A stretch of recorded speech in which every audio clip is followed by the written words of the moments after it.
Welcome to PDAC 2023. My name is Julian DeRosier from the IIF. I am joined here by Chad from the ioneer Limited. Chad, hi, how are you? I'm doing great, thanks. Pleasure to be here.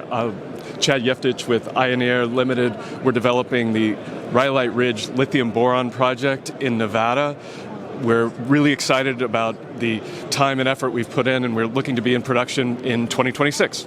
Well, that's good to hear. Usually I ask what type of commodities. Well, you just answered it, lithium, and then I go in which state are you of exploration. But I can see here you have a special bottle. Can you tell us a little more about that? So then it will tell us all about where you're at in the new project. Super. So what I have here is a canister of lithium carbonate, and this is from the ore at Rhyolite Ridge. So we have, for the last 6 years, been developing this project, and we have run a full-scale pilot plant where we ran 30 tons of ore through the pilot plant and made lithium carbonate as well as 99.5% lithium hydroxide as well as boric acid. So an interesting part about this project is it's a co-product. It's boric acid, which is very useful in agricultural and industry and EVs as well, of course, as the lithium too. All right, so if you said pilot plant, it's producing, you got the product and so on, what are the next development stage then of your company? Super. So we have as well, from a financing perspective, we've secured commitments of up to $1.2 billion. So $490 million of that is a JV partnership with Sibanye-Stillwater. Yep.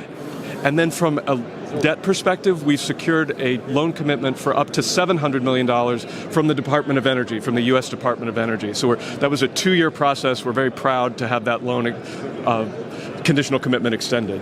What we are waiting for to construct is the final federal permit.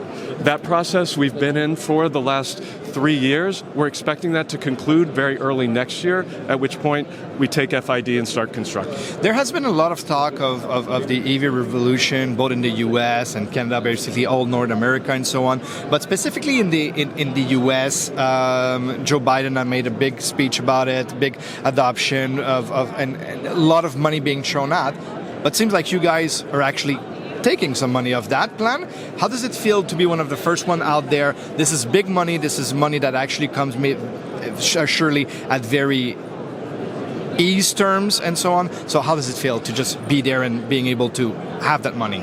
We're really proud and we're really grateful, and it validates a lot of what we've been working on for the past 6 years. So from the engineering perspective, all this work to create this canister of powder and having a feasibility study that's bankable.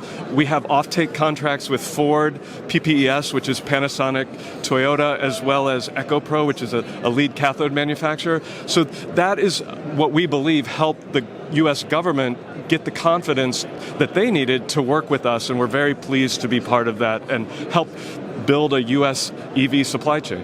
Well, one thing is sure is that when we hear a lot about lithium, we hear a lot about exploration companies, we hear a lot about PFS-ready companies, but we don't hear many of companies that are actually not just investment ready, but basically investment being confirmed and almost being ready to build and getting into the other phase, which is a production story. Yeah. And that story is not an easy one also, no. Because there's the mining part, but there's also the chemistry part, as you said, with the canister and so on. So what's the difference, for example, between the carbonate and the hydroxyl for people who doesn't know about it? So certainly, when we think about what we're actually building is much more of a chemical processing facility than a mining operation. And if you think about the capital intensity, over 90% of the capital that we need to build this facility is in the chemical processing realm. And our customers and potential customers, depending on their battery technology, want different products, whether it be lithium carbonate or that carbonate converted into lithium hydroxide. And different mineralogy produces a different purified chemical at its first stage. So as it happens, our deposit is something that you would always produce lithium carbonate first and then decide whether or not to upgrade it to lithium hydroxide. When we had discussions with our customers, they wanted carbonate. So that's what we've entered into contracts with. It's a 99% pure product that they will either use as carbonate in their battery, or should they choose to upgrade it in some way, that's what they'll do. So we're at early adolescence of the industry, and people are trying to choose which product is best for the ultimate batteries and cells they're trying to make. Well, this is, again, an incredible story.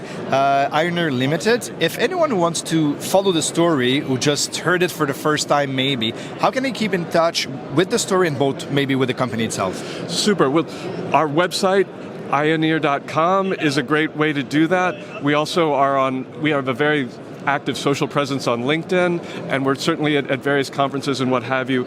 Please check out the website. There's lots of good information there, and we're really excited about our project. Well, this is obviously an exciting, very, very exciting story. I think that the next few months are going to be critical, maybe permit emitting and so on. I can see the big smile. I mean, this is going to be a big milestone for sure. And it's really taking that new American dream, basically from this idea of being able to produce lithium in the US, to be a new producer in town, and then not just to be able to have a resource, not just to be able to have it in the plants, but seeing in the flesh. I wish you the best of luck. Thank you so much, and I really appreciate your time today. Thank you. Awesome. Thank you.